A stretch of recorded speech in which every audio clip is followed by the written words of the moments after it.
Hallelujah, Hallelujah, Hallelujah, Hallelujah.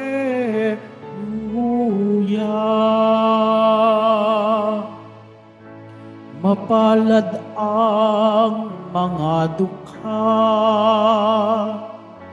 na tanging Diyos na lumikha,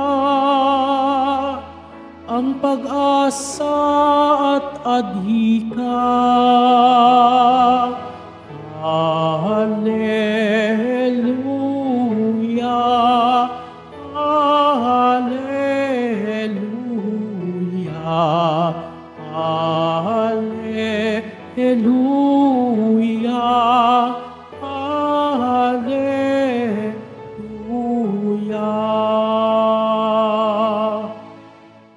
Sumainyo ang Panginoon. At sumeri. Ang mabuting balita ng Panginoon ayon kay San Mateo.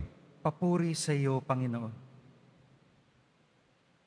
Noong panahong iyon, sinabi ni Jesus sa kaniyang mga alagad, "Huwag kayong mag-impok ng kayamanan dito sa lupa. Dito'y may naninirang mga tanga at kalawang, at may nakapapasok na magnanakaw. Sa halip, impukin ninyo ang mga kayamanan sa langit.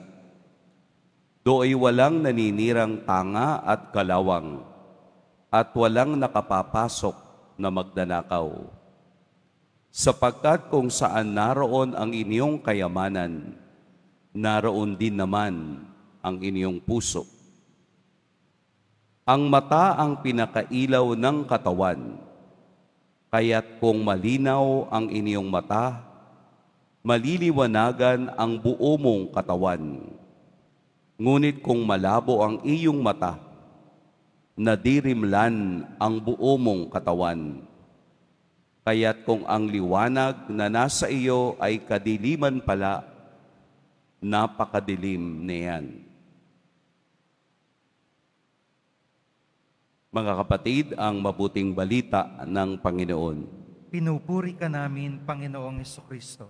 Magsiupo muna pong lahat. Magandang umaga po sa lahat. Atin pong purihin at dakilain ang ating pong Jesus Nazareno. Maganda po yung ating ebanghelyo ngayon. Parang tumatama, hindi lamang sa akin, sa ating lahat. Tinatanong ng Diyos kung ano yung ating iniimpok. Itinatanong ng Diyos kung nasaan ang bigat ng ating puso. Doon sa pinakagitna ng ebanghelyo, naroon yung esensya.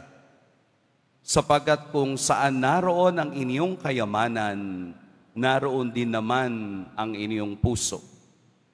Where your treasure is, your heart also.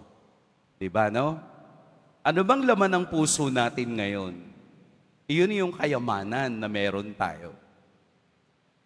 Alam po ninyo na isa sa nagbigay sa akin ng inspirasyon para maging pari ay iyong aming dating kura paroko. Dahil ako po ay sakristan, kita ko yung kaniyang galaw at kita ko ang kaniyang klase ng pamumuhay. Siya ay nagkasakit at na-dialysis. Every Monday, siya ay nagpapadialysis. Siguro dala nung mga kabataan niya. No? Bakit ako na-inspired? Dahil napakasimpleng pari. Napaka-batulungin na Monsignor. Nung siya'y namatay, ang laman ng kaniyang bank book ay 3,000 pesos. Siguro sa iba malaki yon. Pero napakaliit nun, parang 3 piso lang yon. Yung bang sa tagal ng kaniyang pagkapari, wala siyang naipon kung hindi 3,000 pesos. Kulang pa sa pambili ng bulaklak at kandila para sa kaniyang lamay. Dahil nakita ko ang kaniyang pamumuhay, parang na-inspired akong gayahin. Pero syempre, hindi natin maduduplicate ang values ng iba. Tayo lamang ay nabubuhay ayon sa dikta ng values na ating gustong mangyari. Alam niyo po, nung siya ay nasa ospital, may isang radio commentator ang tumira sa kanya. Sinabi na ang pera daw ng simbahan ay napupunta na lamang sa pagpapagamot sa matandang pari. Kaawa-awa yung pari. May sakit na, may edad na, tinitira pa. Sabi sa akin ng pari, hindi niya alam yung pinanggagamot ko nang gagaling dun sa kapatid ko na nasa Amerika. Hindi niya alam yung pera ng simbahan, itinutulong natin sa iba. At ating nga nasaksihan ko yung pamamaraan niya ng pagtulong. Isang araw may magbubuko na nagtitinda na lumapit doon. Sabi niya, Father, wala po akong pambili sa susunod ko na mga buko. Yung buong pera nung koleksyon ng umaga, ibinigay niya sa supot. Bigay mo yan doon. Sabi ko, Father, wala tayong pambayad ng kuryente. Mapuputulan tayo. Ibigay mo lang, bayaan mo na, bahala si Lord. Tapos yung sasabihin ng mga tao na hindi siya kilala ay taliwas doon sa kaniyang ginagawa. Why? Dahil ang tao ay tend to judge according to what they see, not according to what they experience. Ang mga tao nagja-judge lang sa nakikita, hindi sa nararanasan. Palaging panglabas ang nakikita natin sa iba, pero yung katotohanan ng buhay sa loob, hindi natin nararanasan. Kaya nga kung nasaan ang iyong kayamanan, naroon ang iyong puso. Kung ang kayamanan mo ay ang manira ng kapwa, naroon ang iyong puso. Wala kang makikitang maganda kung ang iyong palaging sinusundan ay ang manira ng iba. Pero kung ang iyong ginagawa at nakikita ay ang palaging maganda sa kapwa, napakabuti at napakayaman ng iyong puso. We tend to judge right away. Kahit sa Facebook, ang dali nating mag-judge. Ang daming judge sa ating paligid. Pero hindi iyon ang ipinamamanhik ng Ebanghelyo ngayon. Bilang Kristiyano, bilang deboto ng mahal na Poong Jesus Nazareno, ipino-focus sa atin ni Kristo na ang dapat nating tingnan ay ang intensyon ng puso ng bawat isa.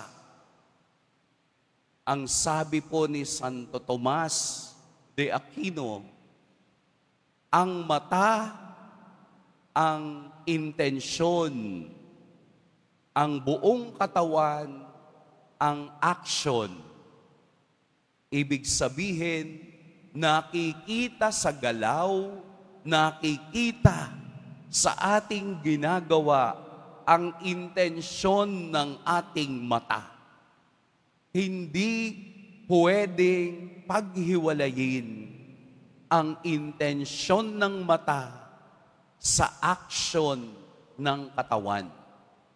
Magkasama yun. Kapag iyon ay nagagawa rin nating maging totoo sa ating sarili. Kapag kaya mong paghiwalayin, ito ay hindi makadiyos. Ang taong kayang paghiwalayin ang mata sa ginagawa ay doble kara. Kain po kayo. Tapos pagtalikod, sisimangot. Sinabi ko lang kain, kumain talaga. Sinabi mo kain eh. Intensyon ang mahalaga. The pureness, the simplest intention na meron tayo, yun yung kayamanan na ating iniipon. Laging nagtutunggali ang kayamanang panglupa sa kayamanang panlangit. Totoo yun, lahat ng kayamanang panlupa ay kinakain ng mga tanga, kinakain ng mga hayop, binubukbok. Pero ang kayamanang panglangit ay nananatili at yumayabong kapag ito'y ating inaalagaan at pinahahalagahan. Ang Ebanghelyo ngayon ay pagmumulat kung ano ang ating pipiliin habang naglalakbay. Hindi ibig sabihin huwag kang magtrabaho. In fact, ito nga ay sinabi sa Proverbs chapter 6 na kahit ang mga langgam ay nag-iipon para sa tag-ulan, sinasabi lang tayong mag-ipon ayon sa pangangailangan. Hindi mag-ipon ayon sa kagustuhan. Ito ang kultura na minsang lumalabas sa atin. Yung pagiging swapang. Yung meron na, kukuha pa ng iba. Tingnan ninyo sa mga handaan. Yung mga hindi makapagpigil magbalot, kahit na alam nating marami pa ang kakain. Hindi makapagpigil kumuha na dahil nag-iisa ka, isang soft drinks lang ang kukunin ko. Yung iba, dinadalawa na agad para daw hindi na babalik. Tingnan niyo yung mga plato, kung papaano lagyan ng pagkain. Lahat ng menu nandun na sa plato niya. Pansit, menudo, asado, lahat. Ibang halos tumapon na at umalwan na doon sa plato. Sige pa. Bakit? Ang intention mo kasi makarami. Ang intention mo makakain ng marami. Pero hindi mo iniisip na yun din ay para sa iba. Babaguhin natin yung kulturang iyon. Babaguhin natin na tayo ay palaging sumunod dun sa tama. Mahirap pero dahan-dahan. Relax lang. Kapag pinapipila, relax lang. Ang gusto ng lahat palaging sa unahan. Di po ba? Kaya nga iimbento tayo ng jeep na puro unahan. Dahil nag-aagawa ng tao, gusto palaging nauuna, ayaw sumunod kung ano yung tama at ayaw sumunod sa proseso.